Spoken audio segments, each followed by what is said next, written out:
Hello, people. In this week four, today I'll be discussing the post-belly economy.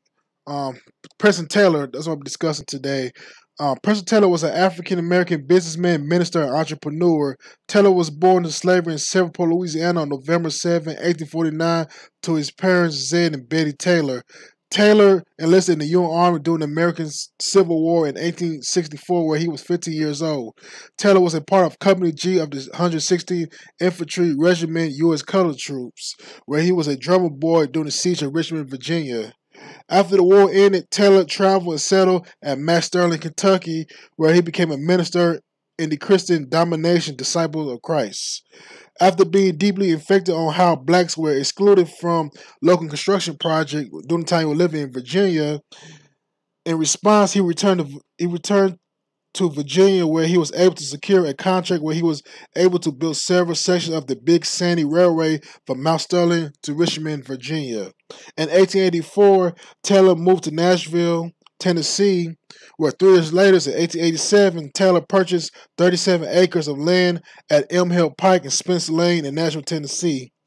A year later, in 1888, Taylor enlisted the Greenwood Cemetery, which became Nashville's second oldest burial ground. That same year, he founded Taylor Funeral Company. Taylor would marry Georgia Gordon, who was one of the original Fitzjubilee singers. The couple would have a son named Preston, who would die in infancy in 1891. Taylor also became a minister of Gay Street Christian Church. He would later found the Gay Street Colored Christian Church. In 1905, Taylor would establish the Greenwood Recreational Park for Negro, which became National Folk Park for African American residents. The reason why Taylor decided to create the park was because African Americans couldn't go to white parks in the city due to Jim Crow segregation. The Greenwood Park was unique at the time because it included gardens, fountains, a baseball park, rides, a bandstand, and several attractions. The Tennessee State Color Fair was held at the park. In 1910, the fair attracted up to 14,000 people per day. That became one of the largest all-black fairs in the South.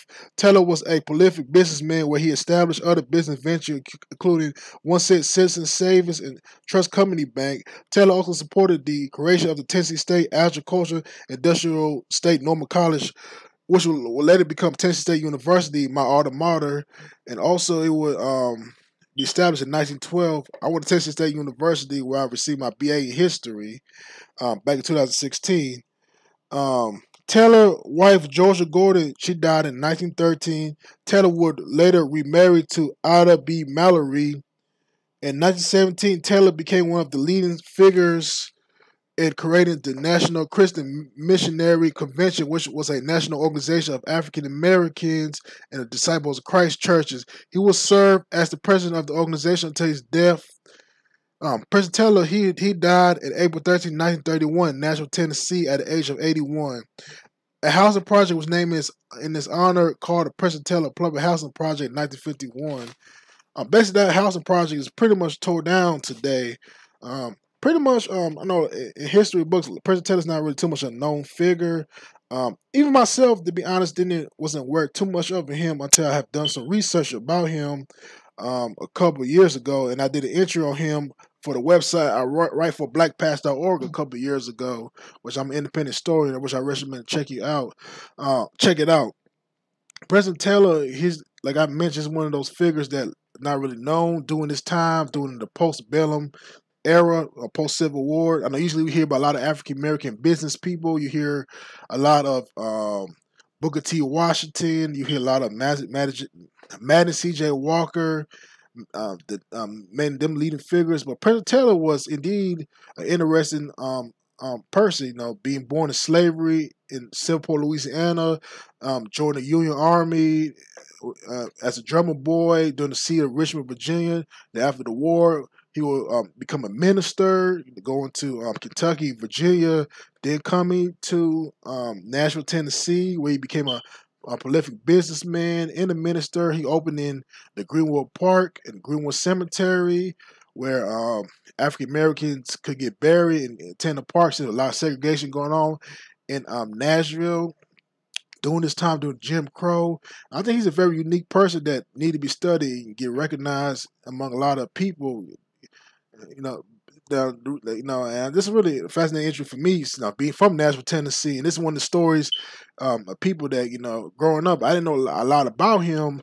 I knew about the housing project we had here called the Preston Taylor Homes, which is now tore down. That was named after him, but he was one of the most important figures in Nashville, Tennessee. He had other people like um, James Napier. You had many other African American figures that came from Nashville, Tennessee. That was very important, but they just are not known about. So I feel like Preston Taylor's story is a very fascinating story to talk about and stuff. It just being like I mentioned, being a slave. His story is I would say no different from Booker T. Washington. Booker T. Washington was born to slavery. Then he rose to become an educator, a principal at Tuskegee Institute, to be a businessman as well.